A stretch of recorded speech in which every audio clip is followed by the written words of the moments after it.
নমস্কাৰ, মই উৎপল। মোদী চৰকাৰৰ আমোলত আক্ষৰিক অৰ্থতে কঁকাল ভাঙি পৰিছে মধ্যবিত্ত জনতাৰ। এহাতে জিএছটিৰ বব নোৱাৰা বোজা, আনহাতে উপাৰ্জন হ্ৰাস। এই দুয়োটা পাকচক্ৰত পৰি মধ্যবিত্ত জনতা শ্বাসৰুদ্ধ পৰিস্থিতিৰ সন্মুখীন হৈছে।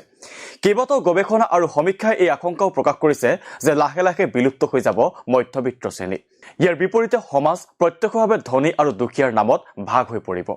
ভাৰতৰ মধ্যবিত্ত সমাজৰ ক্ৰয় ক্ষমতা কিদৰে দ্ৰুতগতিত অৱনমিত হৈছে সেয়া অটোমোবাইল খণ্ডৰ দুৰৱস্থাই প্ৰতিফলিত কৰে। ভাৰতৰ মধ্যবিত্তসকলৰ প্ৰথম সপোনটোৱে হ'ল নিজা গাড়ী এখন ক্ৰয় কৰা। মধ্যবিত্তৰ এই আকাংক্ষাই ভাৰতৰ অটোমোবাইল খণ্ডৰ মেৰুদণ্ড। কিন্তু মধ্যবিত্তসকলে নিজাকৈ গাড়ী ক্ৰয় কৰাৰ ক্ষমতাও লাহে লাহে হেৰুৱাই পেলাইছে, যাৰ বাবে বিক্ৰীৰ বাবে সাজু হৈ থকা হাজাৰ হাজাৰ গাড়ী ডিলাৰতেই পৰি ৰৈছে। তথ্য অনুসৰি 2023 চনত ভাৰতত সৰ্বমুঠ গাড়ী বিক্ৰী হৈছিল 16.36 লাখখন।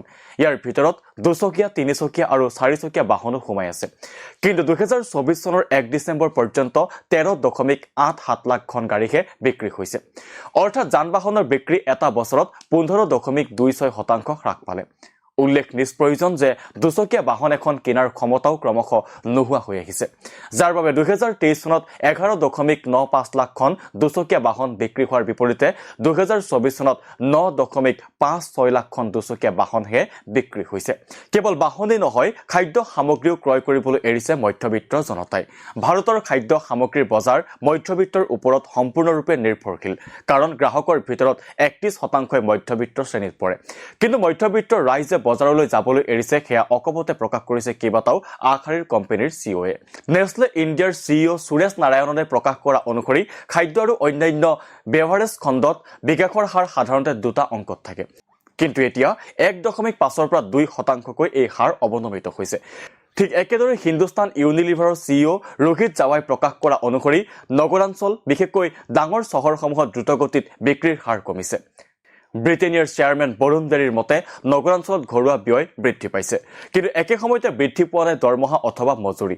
চহৰসমূহত নিয়মীয়া দৰমহা পোৱা মানুহৰ সংখ্যাও বৃদ্ধি পাইছে, যাৰ প্ৰত্যক্ষ প্ৰভাৱ বজাৰত পৰিছে। খুদ ভাৰতীয় ৰিজাৰ্ভ বেংকৰ তথ্যই কৈছে যে ভাৰতীয় মানুহৰ জমাধন ভয়াৱহ হাৰত কমিছে আৰু ঘৰে ঘৰে ঋণৰ পৰিমাণ অভাৱনীয় হাৰত বৃদ্ধি পাইছে। জমাধনৰ পৰিমাণ মুঠ ঘৰুৱা উৎপাদনৰ 18%লৈ হ্ৰাস পাইছে, যিটো বিগত 50 বছৰৰ ভিতৰত আটাইতকৈ কম। ইয়াৰ বিপৰীতে ঘৰে ঘৰে বাঢ়ি গৈছে ঋণৰ পৰিমাণ। মুঠ ঘৰুৱা আয়ৰ বিপৰীতে ঋণৰ পৰিমাণ 40%লৈ বৃদ্ধি পাইছে। পৰিস্থিতি ইমানেই গুৰুতৰ হৈ পৰিছে যে কম সময়ৰ ভিতৰত মধ্যবিত্তৰ শ্ৰেণীটোৱে নোহোৱা হৈ যোৱাৰ উপক্ৰম হৈছে। বজাৰৰ সমীক্ষা কৰা সংস্থা কাণ্টাৰে ভাৰতৰ গ্ৰাহকক আৰ্থ সামাজিক দৃষ্টিৰ পৰা এ, বি, চি, ডি আৰু ই এই 5টা ভাগত ভগাইছে।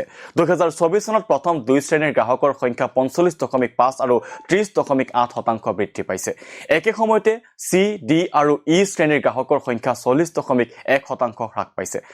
অৰ্থাৎ এটা শ্ৰেণী অধিক ধনী হৈ পৰিছে আৰু মধ্যবিত্তসকল ক্ৰমাৎ দুখীয়া শ্ৰেণীলৈ অৱনমিত হৈছে।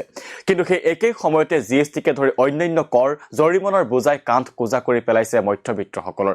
অক্সফামৰ শেহতীয়া প্ৰতিবেদন অনুসৰি ভাৰতৰ দুখীয়া 50% জনসাধাৰণে নিজৰ উপাৰ্জনৰ 6.7% জিএছটিৰ নামত আদায় দিয়ে। আনহাতে ধনী 10% লোকে নিজৰ উপাৰ্জনৰ 0.4%হে জিএছটিৰ নামত আদায় দিয়ে। এইফালে 2019 চনত কেন্দ্ৰীয় চৰকাৰে কৰ্পোৰেট কৰ 30ৰ পৰা 22%লৈ হ্ৰাস কৰাৰ ফলত ৰাজকোষৰ প্ৰায় 2 লাখ কোটি টকাৰ লোকচান হয়। কিন্তু 2014 পৰা 2022লৈ পেট্ৰলৰ আবকাৰী কৰ 194% আৰু ডিজেলৰ আবকাৰী কৰ 512% বৃদ্ধি কৰা হয়। ফলত ৰাজকোষত 2020-21 বৰ্ষত পূৰ্বৰ বছৰতকৈ 1.5 লাখ কোটি টকাৰ অধিক আবকাৰী কৰ জমা হয়। এই বিষময় পৰিস্থিতিত ভাৰতীয় মধ্যবিত্তক ব্যস্ত কৰি ৰখা হৈছে হিন্দু মুছলমানৰ উন্মাদনাত। কোনোবাই যদি মছজিদৰ তলত মন্দিৰক লৈ ব্যস্ত হৈ আছে, আন কোনোবা খ্ৰীষ্টমাছ উদযাপনত বাধা দিয়াত। তাৰ মাজে মাজে দেশত বিলুপ্ত হোৱাৰ উপক্ৰম হৈছে মধ্যবিত্ত নামৰ শ্ৰেণীটোৰে। এই কথা মধ্যবিত্তই ভাবিব কেতিয়া?